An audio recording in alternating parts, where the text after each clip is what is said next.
Assalamualaikum warahmatullahi wabarakatuh. Video makalah yang berjudul Analisis Komparatif Afiks dalam Bahasa Batak Toba dan Batak Angkola ini dipresentasikan pada sesi paralel pemakalah Konferensi Nasional Pasca Sarjana Program Studi Linguistik atau KNPPSL yang keempat pada tahun 2020 yang diselenggarakan secara daring. Perkenalkan, nama saya Dina Amalia sebagai pemakalah sekaligus penulis pertama, pemakalah kedua yaitu Ibu Nur Ainun, dan pemakalah ketiga yaitu Ibu Khairina Nasution. Kami dari Fakultas Ilmu Budaya Universitas Sumatera Utara, Medan. Baik, selanjutnya akan dipaparkan mengenai latar belakang dari penelitian ini. Yang pertama yaitu bahasa. Bahasa merupakan suatu unsur yang berperan penting dan sangat erat hubungannya dalam kehidupan manusia, karena bahasa digunakan sebagai sarana untuk berkomunikasi antar manusia untuk menyampaikan pikiran, gagasan, maupun perasaan. Dalam hal ini, ilmu yang mempelajari tentang bahasa yaitu linguistik.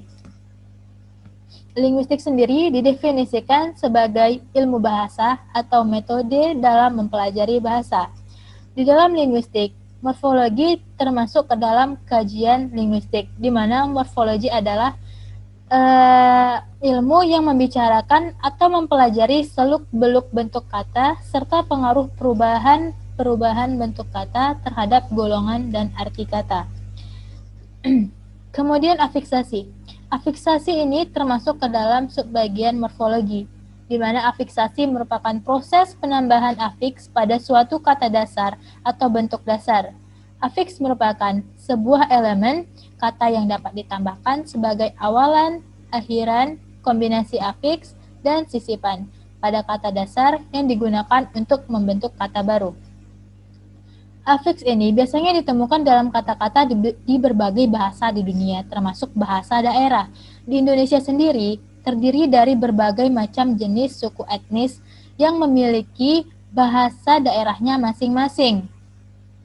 Dalam hal ini, penulis menganalisis dan membandingkan persamaan dan perbedaan afiks dalam bahasa Batak Toba dan Batak Angkola. Kedua bahasa ini memiliki asal penuturan yang sama, yaitu berasal dari Pulau Sumatera, tepatnya di Sumatera Utara. Kemudian yang kedua yaitu metode penelitian. Jenis penelitian ini yaitu deskriptif kualitatif dengan menggunakan metode simak dan teknik catat. Istilah simak dalam hal ini tidak hanya berkaitan dengan penggunaan bahasa secara lisan, tetapi juga penggunaan bahasa secara tertulis. Kemudian, teknik catat sebagai lanjutannya digunakan untuk mengumpulkan data. Penelitian ini dilakukan dengan menggunakan data tertulis dari buku-buku dan berbagai sumber yang membahas morfologi bahasa Batak Toba dan Batak Angkola. Kemudian data tersebut dianalisis berdasarkan objek kajian yang telah ditetapkan. Dari penelitian yang telah dilakukan, maka didapatkan hasil sebagaimana yang telah saya paparkan di dalam PowerPoint ini.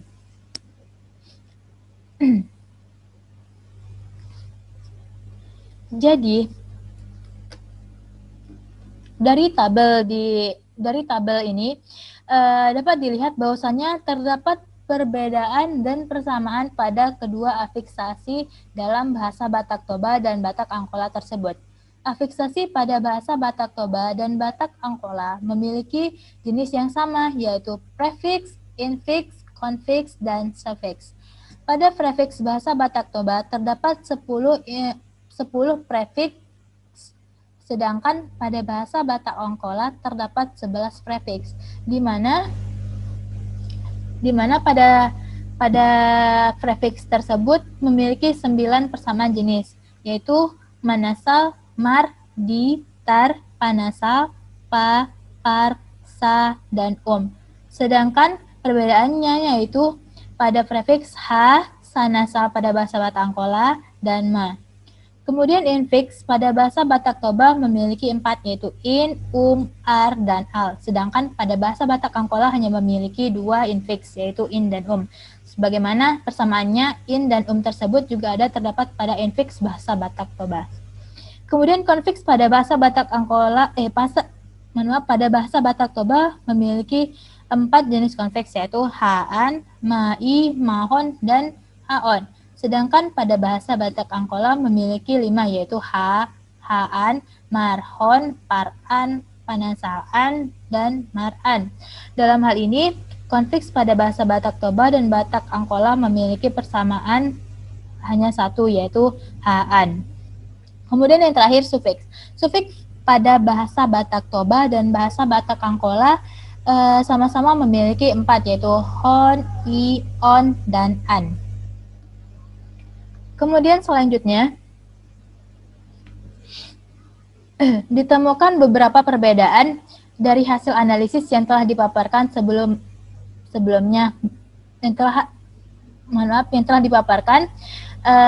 Dalam hal ini, prefiks manasal pada bahasa Batak Toba akan berubah menjadi mang bila diikuti oleh bentuk dasar yang berfonem awal vokal G dan H. Sedangkan pada bahasa Batak Angkola, prefiks manasal tersebut apabila melekat pada bentuk kata dasar yang berawalan fonem vokal dan konsonan G, H, dan K, maka prefiks tersebut berubah menjadi mang, dan pada prefiks ini, kata yang berawalan fonem H berubah menjadi K. Nah, perbedaan dalam prefiks manasal bahasa Batak Toba dan Batak Angkola ini terdapat pada apabila prefiks tersebut bergabung dengan kata dasar yang berfonem awal H, tetapi manasal tersebut sama-sama berubah menjadi mang. Sebagai contoh dalam bahasa Batak Toba, manasal ditambah hali yang artinya gali menjadi manghali yang artinya menggali. Nah, di sini prefiks manasal tersebut apabila bergabung dengan kata dasar yang berawalan fonem H, maka fonem H tersebut tidak berubah atau tidak luluh, tetap menjadi manghali. Sedangkan pada bahasa Batak Angkola, sebagaimana yang telah dipaparkan di tabel, manasal ditambah hurang yang artinya kurang menjadi mangkurang.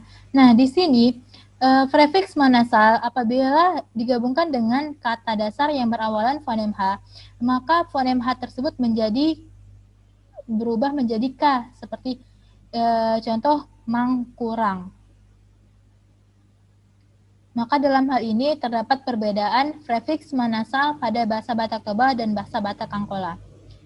Kemudian yang kedua juga ada perbedaan pada prefiks manasal pada bahasa Batak Toba, di mana berubah menjadi man bila diikuti oleh bentuk dasar yang berfonem awal de, je, s, te, dan dalam hal ini fonem s dan te akan luluh. Sedangkan pada prefiks manasal bahasa Batak Angkola apabila melekat pada bentuk kata dasar yang berfonem awal konsonan dan berfonem awal konsonan s, maka prefiks tersebut berubah menjadi main. Sedangkan fonem s tersebut menjadi luluh. Nah, dalam hal ini perbedaannya yaitu prefiks manasal pada bahasa Batak Toba akan menjadi man, sedangkan pada bahasa Batak Angkola akan berubah menjadi main. Kemudian di dalam bahasa Batak Toba apabila digabungkan dengan fonem awal s, maka fonem s tersebut akan luluh. Seperti contoh, manasal ditambah sipak yang artinya sepak menjadi manipak. Nah, di sini fonem s tersebut menjadi luluh, menjadi manipak. Sedangkan di dalam prefiks manasal pada bahasa Batak Angkola, sebagai contoh, manasal ditambah suan yang artinya tanam menjadi manyuan. Nah, di sini prefiks manasal tersebut berubah menjadi main. Kemudian s tersebut tetap luluh.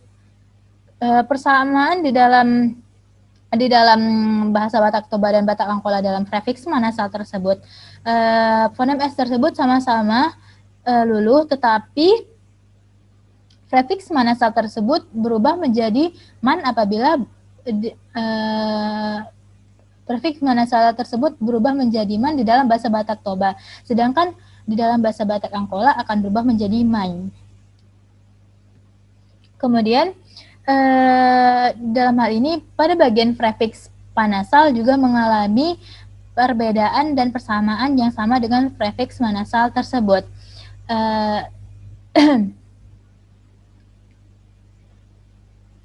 Selanjutnya, yang terakhir yaitu kesimpulan. Afiks merupakan sebuah elemen kata yang dapat ditambahkan sebagai awalan, akhiran, konfiks, dan sisipan, dan infiks pada kata dasar yang digunakan untuk membentuk kata baru. Setelah menganalisis dan mendeskripsikan perbandingan afiks pada bahasa Batak Toba dan bahasa Batak Angkola, dalam hal persamaan dan perbedaannya, maka dapat disimpulkan bahwa kedua bahasa tersebut memiliki afiksasi yang sama, yaitu prefiks, infiks, konfiks, dan sufiks. Kemudian pada bahasa Batak Toba terdapat 10 jenis prefiks, sedangkan pada bahasa Batak Angkola memiliki 11 jenis prefiks. Dalam infiks bahasa Batak Toba terdapat 4, sedangkan pada bahasa Batak Angkola memiliki 2. Kemudian konfiks pada bahasa Batak Toba terdapat 4 konfiks, sedangkan pada bahasa Batak Angkola memiliki 5 jenis konfiks. Dan yang terakhir, afiksasi yang terakhir yaitu sufiks. Pada sufiks bahasa Batak Toba dan bahasa Batak Angkola memiliki persamaan jenis dan jumlah sufiks. Baiklah, sekian dari pemaparan hasil penelitian kami. Lebih dan kurangnya saya mohon maaf. Semoga apa yang saya sampaikan dapat diterima dengan baik dan juga jelas. Untuk itu, akhir kata saya ucapkan terima kasih. Wassalamualaikum warahmatullahi wabarakatuh.